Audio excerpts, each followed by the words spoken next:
सुप्रभात। नमस्ते मेरे प्रिय छात्रों। आज की तासिका में आपका स्वागत है। हिंदी लोक भारती 9वीं कक्षा। तो हमारी यह जो किताब है, तो इसमें हम देखते हैं कि पहली इकाई और दूसरी इकाई दी हुई है। तो पहली इकाई में जो पाठ है तो वह गद्य विधा, पद्य विधा और पूरक पठन के दिए हुए हैं। हम देखते हैं उसी तरह दूसरी इकाई यह सेकंड सेमेस्टर में आती है, तो पहली इकाई यह फर्स्ट सेमेस्टर में आती है। तो यह अलग अलग विधाएं यहाँ पर दी हुई है।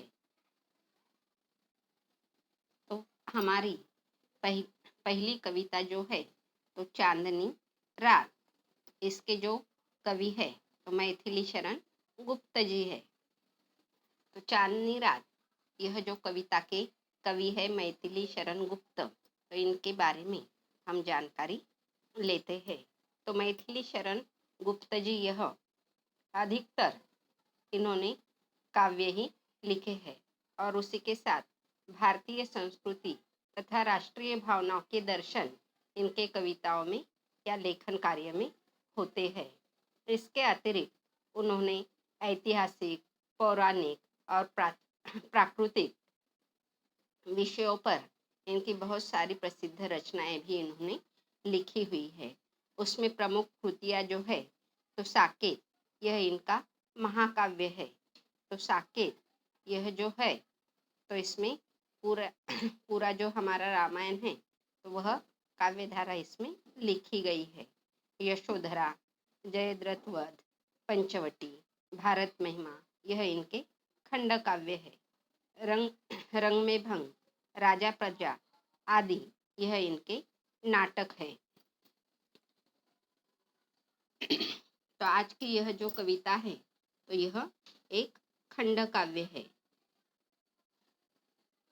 तो खंड काव्य इसमें मानव जीवन की किसी एक ही घटना की प्रधानता होती है। प्रासंगिक कथाओं को इसमें स्थान नहीं मिलता है।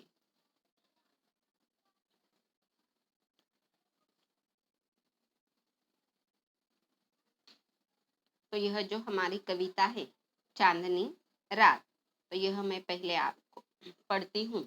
किताब में आपको ध्यान देना है। किताबें सबकी किताबों में देखो। पहली कविता चांदनी रात। चारू चंद्र की चंचल किरणें खेल रही है जल थल में। स्वच्छ चांदनी बिछी हुई है अवनी और अंबर तल में। पुलक प्रकट करती है धरती हरित तृणों की नोकों से। मानो झूम रहे हैं तरु भी मंद पवन के झोंकों से। क्या ही स्वच्छ चांदनी है यह, है क्या ही निस्तब्ध निशा। है स्वच्छंद सुमंद गंध वह, निरानंद है कौन दिशा। बंध नहीं अब भी चलते हैं नियति नटी के कार्यकलाप। पर कितने एकांत भाव, कितने शांत और चुपचाप। है बिखेर देती वसुंधरा मोती सबके सोने पर। रवि बटोर लेता है उनको सदा सवेरा होने पर। और विराम दायिनी अपनी संध्या को दे जाता है। शून्य शाम तरु जिससे उसका नया रूप छलकाता है। पंचवटी की छाया में है सुंदर पर्ण कुटीर बना।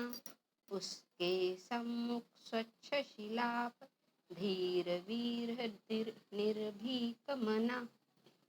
जाग रहा यह कौन धनुर जबकि भुवन भर सोता है। भोगी कुसुमायुध योगी सा बना दृष्टिगत होता है। तो यह जो खंड काव्य है तो पंचवटी इसमें से लिया गया है। तो हम शुरू के चार चार जो दोहे है वह समझकर लेते हैं। चारु चंद्र की चंचल किरण खेल रही है जल थल में, स्वच्छ चांदनी बिछी हुई है अवनी और अंबर तल में। तो इसके शब्द अर्थ आप किताब में पेंसिल से लिख कर लो। चारु यानी क्या? सुंदर या मनोहर भी हम उसे कहते हैं। तो और हम देखते हैं कि जो चंद्र होता है या जिसे हम चांद भी कहते हैं तो वह तो बहुत ही सुंदर होता है। हमेशा जब पूरा चांद निकलता है पूर्णिमा की रात में तो वह बहुत ही शोभायमान दिखाई देता है और उसकी जो चंचल किरणें होती है तो झिलमिल झिलमिल करती हुई वह खेलती हुई जैसे कि जमीन और जल में हमें दिखाई देती है। जल यानी क्या? पानी, और थल यानी क्या? भूमि या धरती हम जिसे हम कहते हैं। तो ऐसा लगता है कि वो चंद्र की किरणें वह खेलती हुई धरती पर जल में आ रही है। स्वच्छ चांदनी बिछी हुई है अवनी और अंबर तल में। तो हम देखते हैं कि जो पूनम की रात होती है तो उस समय हमें रात में हम बाहर आकाश की तरफ देखते हैं तो स्वच्छ चांदनी बिछी हुई हमें दिखाई देती है और चंद्रमा जो होता है तो चंद्रमा का निर्मल प्रकाश जो होता है तो पृथ्वी पर और नभ में सारे मंडल में फैला हुआ हमें दिखाई देता है और सारा आकाश एक तरह से प्रकाशित हुआ यह हमें दिखाई देता है। तो अवनी, अवनी यानी क्या? धरती, और अंबर यानी क्या? आकाश। तो जब पूनम की रात होती है तो पूनम की रात में यह जो चांद निकलता है तो वह उसका जो प्रकाश होता है तो एक तरह से उसकी किरणें जो बिखरी हुई है तो सभी जगह पर आकाश में ही नहीं तो जमीन और जल में भी हमें दिखाई देती है और सारा वातावरण यह प्रकाशित जैसे वह चंद्रमा करता हुआ हमें दिखाई देता है। तो उस समय का जो वातावरण होता है तो बहुत ही सुंदर प्राकृतिक सौंदर्यता देखने लायक बनती है। तो यहाँ पर यह कवि का कहना है।